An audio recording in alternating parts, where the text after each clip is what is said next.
कि मैं जो कुछ भी कर रही हूँ 140 रुपीज़ में अपनी बॉडी बेच रही हूँ सर।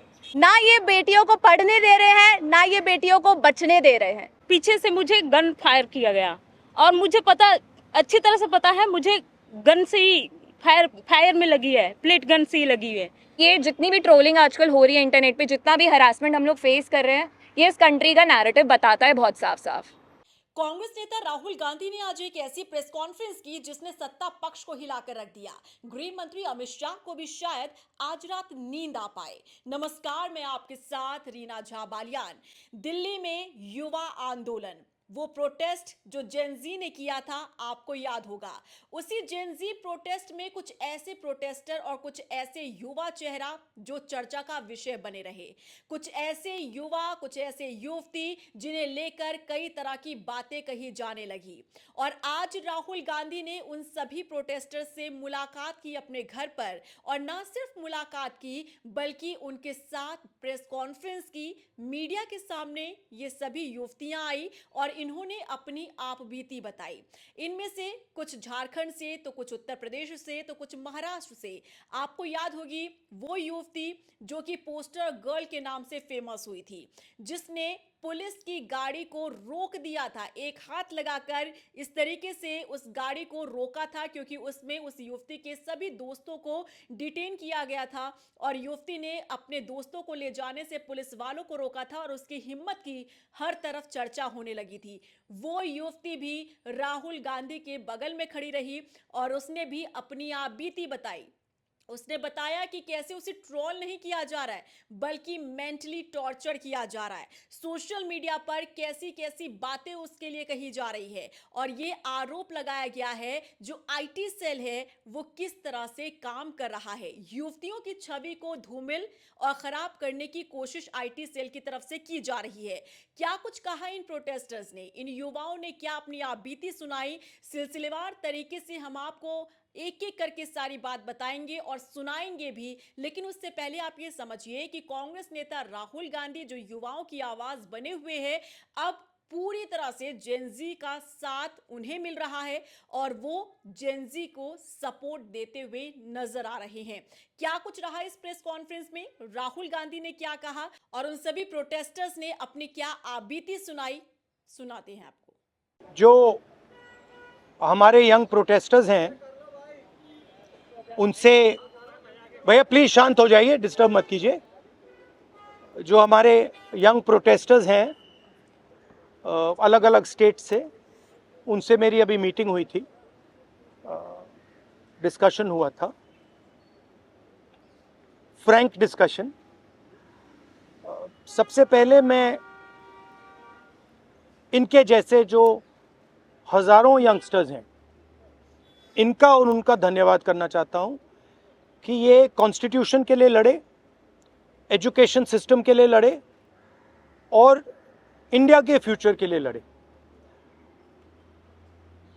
मेन डिस्कशन वायलेंस पे था, हिंसा पे था, और इनका कहना है कि इन्होंने किसी पर हिंसा नहीं की, मगर इनका नॉन स्टॉप हरासमेंट हो रहा है, इनको धमकाया गया और इन पर लाठियां चलाई गई, इनको मारा गया। तो मैं चाहूंगा कि दो शब्द ये भी बोलें। बहुत अच्छा लगा क्योंकि मेन बात इन्होंने बोली कि देखिए, जब अन्याय होता है, चाहे किसी और पे भी अन्याय होता है, एज ए सिटीजन हमारी जिम्मेदारी है कि उस व्यक्ति को हम प्रोटेक्ट करें, उसकी रक्षा करें। और ये मुझे कॉन्स्टिट्यूशनल वैल्यू लगती है, नेशनलिस्ट वैल्यू लगती है। I am very proud of all of you. I am very proud of every single young person who has done this. You have done nothing wrong, and the question of accepting your apology does not arise. You do not have to apologize to anybody. You have not done anything wrong. I'd like to say two words in English. We had a freewheeling conversation with some of the young protesters. They mentioned to me how they were assaulted, beaten, threatened. I'm very proud of them. I'm very proud of what they have done, what thousands of young Indians like them have done. They have defended the Constitution. They have protected the idea of India. They have protected India's future. Complaining about the education system, which is a flawed system, a collapsing system, a useless system, is not a crime. If anything, the system needs to be changed, it needs to be corrected. And that is all they were asking for. They were not doing violence, they were not being aggressive, they were not being nasty. They were beaten, they were assaulted, they are threatened. Accepting their apology, forcing them first, sending gundas to their house.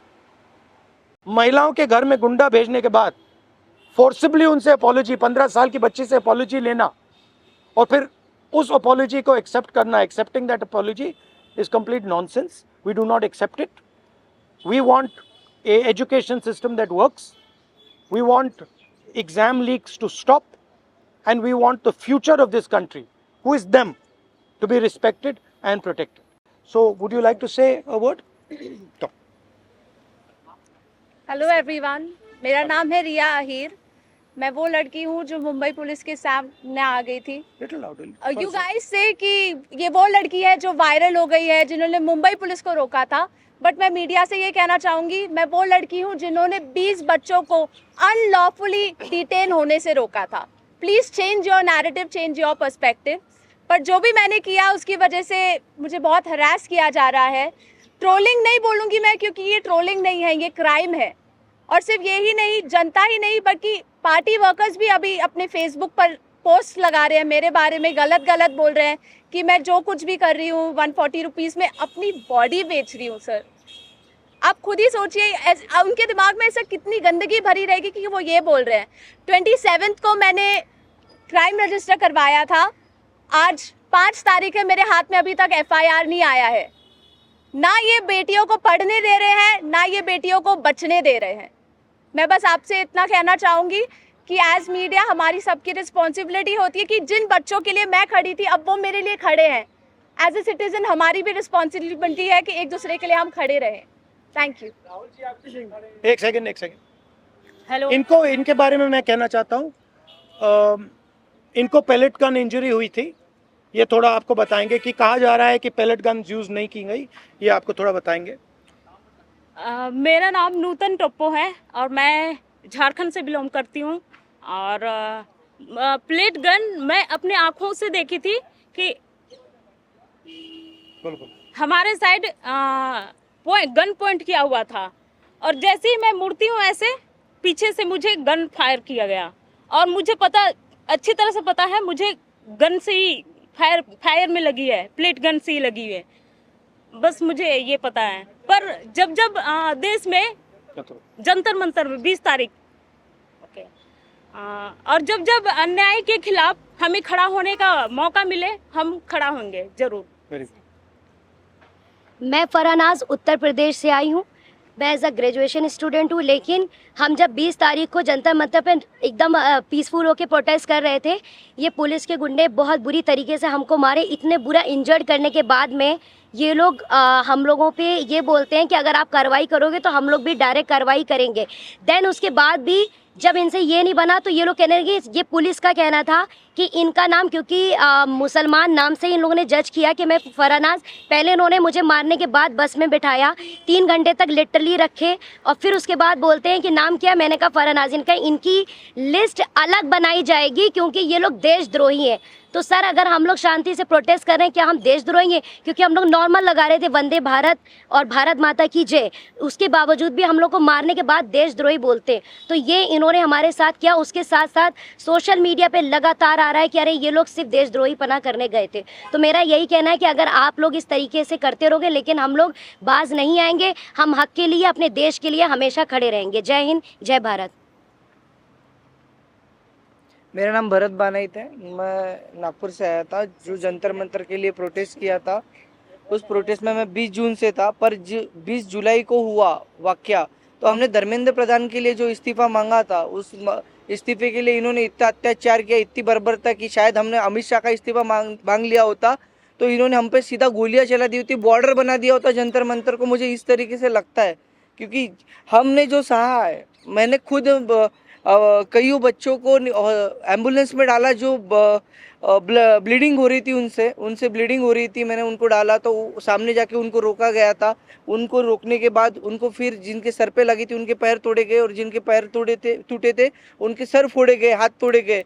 मतलब इस तरीके का वाक्य हमने देखा, और अभी तक ज़िंदगी में मैंने ये ऐसा दिन कभी मैंने अपने ज़िंदगी में नहीं देखा, और ये मेरे ज़िंदगी का ब्लैक डे था, और ये ज़िंदगी में किसी के नहीं आना चाहिए। इसलिए सबने एक साथ सब खड़े हुए, और जैसे मुझे मारा गया तो लोग मुझे देख के आए, पर अभी हमें लगता है कि उस दिन अगर हम रुकते नहीं जंतर मंतर पे तो ये लोकतंत्र का आखिरी दिन होता।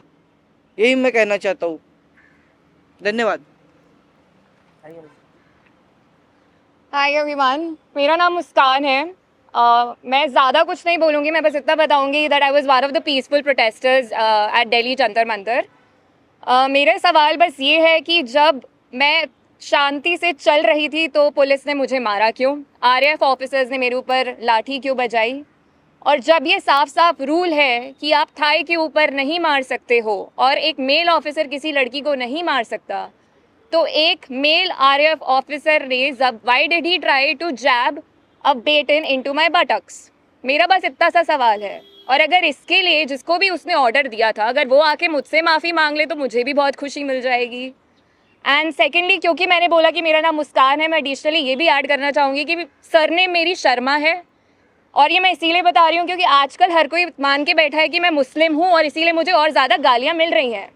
And that does not tell anything about me, but that tells a lot about the narrative जो इस कंट्री में अभी सेट हो रहा है कि अगर इसने सरकार के खिलाफ बोल दिया तो ये तो मुस्लिम है, और जैसे ही आप किसी को मुस्लिम बना देते हो समहाउ वो अपने आप ही एंटी नेशनल कैसे बन रहा है। तो हम इस नैरेटिव को बहुत ज़्यादा आजकल फॉलो कर रहे हैं, और ये जितनी भी ट्रोलिंग आजकल हो रही है इंटरनेट पे, जितना भी हरासमेंट हम लोग फेस कर रहे हैं, ये इस कंट्री का नैरेटिव बताता है बहुत साफ साफ।